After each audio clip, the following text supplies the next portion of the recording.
L'incident a fait grand bruit à Bruxelles. Fin avril, le représentant permanent de la France auprès de l'Union européenne, Philippe Léglise-Costa, a claqué la porte d'une réunion avec ses 27 collègues.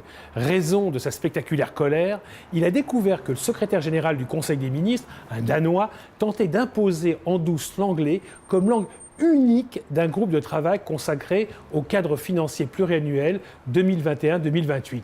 Une claire rupture des usages, les trois langues de travail des institutions communautaires étant l'anglais, l'allemand et le français. Il faut remonter à 1965 et à la crise de la chaise vide pour trouver un précédent. À l'époque et pendant 7 mois, le général de Gaulle avait refusé de siéger à Bruxelles pour s'opposer au passage au vote à la majorité qualifiée. Depuis, aucun pays n'a osé quitter ainsi son fauteuil. C'est dire si l'affaire est grave. Il faut dire qu'à l'approche du Brexit, le 31 mars 2019, c'est la panique dans les institutions communautaires. Comment conserver l'anglais comme langue quasi unique de travail alors que moins de 1% de la population européenne aura l'anglais comme langue nationale?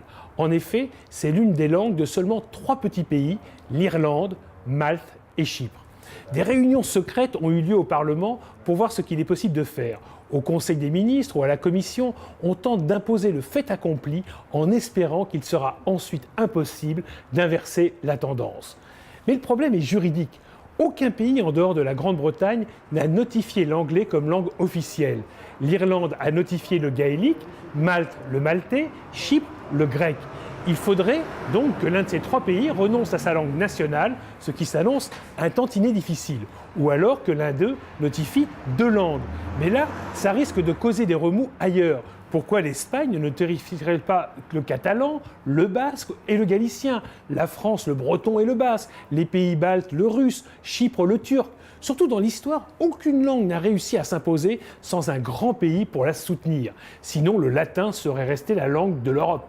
L'argument des défenseurs du tout anglais est d'affirmer qu'après le départ de Londres, l'anglais sera une langue neutre. Argument curieux, car c'est reconnaître que ce n'est actuellement pas le cas. Bref, l'anglais est peut-être en train de pousser ses derniers feux avant extinction naturelle. C'est ce qu'a voulu signifier Philippe Léglise-Costa.